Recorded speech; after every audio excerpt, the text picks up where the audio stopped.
ఏపీకి ప్రత్యేక హోదా కోరుతూ విద్యార్థి సంఘాలు నేడు చెలో సీఎం కార్యాలయం ముట్టడికి పిలుపునిచ్చాయి. ఇక విద్యార్థి సంఘాల నిరసనకు సిపిఐ, సిపిఎం మద్దతు తెలిపాయి. ఈ నేపథ్యంలో పోలీసులు అప్రమత్తమయ్యారు. తాడేపల్లిలోని సీఎం క్యాంపు కార్యాలయం వైపు వెళ్లే అన్ని రహదారులను పోలీసులు భారీగా మోహరించారు. ఇందులో భాగంగా ప్రతి వాహనంలో తనిఖీలు నిర్వహిస్తున్నారు. రైట్గా దీనికి సంబంధించిన పూర్తి వివరాలు మా కరెస్పాండెంట్ ఏడుకొండలు అందిస్తారు. ఏడుకొండలు, ఈరోజు విద్యార్థి సంఘాలు చెలో తాడేపల్లి సీఎం నివాసానికి అయితే పిలుపునివ్వడం జరిగింది. దీనికి సంబంధించిన ఫుల్ డీటెయిల్స్ ఏంటి, అక్కడ ప్రజెంట్ సిచ్యువేషన్ ఏంటి అసలు? మధు, ఆంధ్రప్రదేశ్కి ఏదైతే విభజన సమయంలో ఇచ్చినటువంటి ప్రత్యేక హోదా ఏదైతే ఉందో దానికి సంబంధించి ఇప్పటివరకు కూడా ఏ పార్టీ కూడా దీని మీద సరైనటువంటి స్టాండ్ తీసుకోవట్లేదు.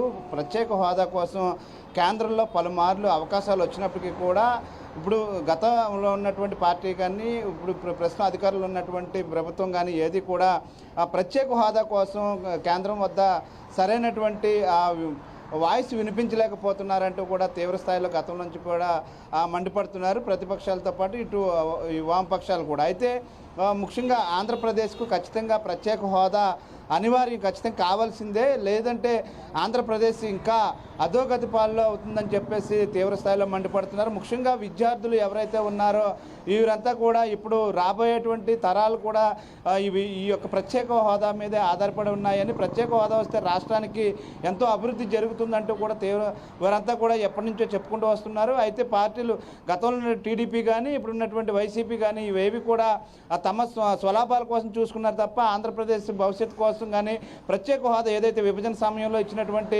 ప్రత్యేక హోదా హామీ ఏదైతే ఉందో దానికి సంబంధించి విభజన సమయంలో పార్లమెంట్లో బిల్లు పెట్టే సమయంలో 5 సంవత్సరాల ప్రత్యేక హోదా అంటే కాదు 10 సంవత్సరాలు మేము ఇస్తామంటూ కూడా బీజేపీ అప్పట్లో చెప్పినటువంటి పరిస్థితి. కానీ బీజేపీ అధికారంలోకి వచ్చిన తర్వాత మాత్రం ఎక్కడ కూడా ప్రత్యేక హోదా గురించి పట్టించుకోవట్లేదు. అయితే ప్రస్తుతానికి ఉన్నటువంటి వైసీపీ ప్రభుత్వం కూడా జగన్మోహన్ రెడ్డి పదే ఢిల్లీకి వెళ్ళి వస్తున్నారు తప్ప ప్రత్యేక హోదా కోసం మాట్లాడట్లేదు. తన కేసులు మాఫీ చేసుకోవడానికి ఢిల్లీకి వెళ్ళి వస్తున్నారంటే కూడా తీవ్ర స్థాయిలో మండిపడుతున్నారు.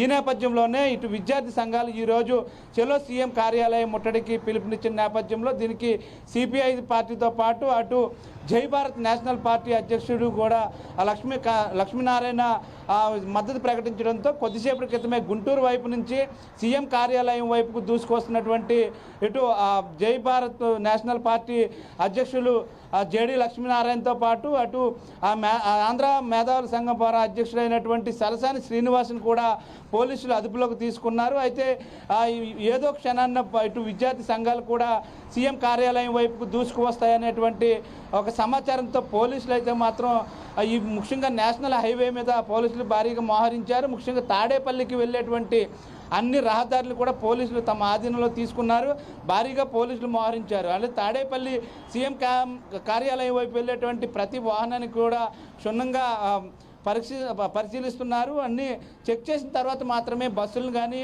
ఇతర కార్లు కానీ అన్నింటిని కూడా లోపలికి వదులుతున్నటువంటి పరిస్థితి కనిపిస్తుంది. అటు సెక్రటరియట్కి వెళ్ళాలన్నా సీఎం కార్యాలయం నుంచి వెళ్ళాలి కాబట్టి అటుగా వచ్చేటువంటి ప్రతి వాహనాన్ని కూడా తనిఖీలు నిర్వహిస్తున్నటువంటి పరిస్థితి కనిపిస్తుంది. అయితే ప్రస్తుతానికి అటు సిపిఐ రామకృష్ణ ఏదైతే ఈ విద్యార్థి సంఘాలు ఇచ్చినటువంటి పిలుపుకు మద్దతు ఇచ్చారో ఆయన్ను రాత్రి నుంచి కూడా గృహ నిర్బంధం చేసినటువంటి పరిస్థితి అయితే కనిపిస్తుంది పోలీసులు. కానీ ఇప్పుడు ఏఐఎస్ఎఫ్ఐ ఏదైతే ఈ యొక్క పిలుపునిచ్చిందో వీరంతా కూడా విద్యార్థి సంఘాలు ఏ క్షణాన్నైనా సీఎం కార్యాలయం వైపు దూసుకు వస్తారనేటువంటి ఒక సమాచారంతో పోలీసులు అయితే పూర్తిగా అప్రమత్తమయ్యారు.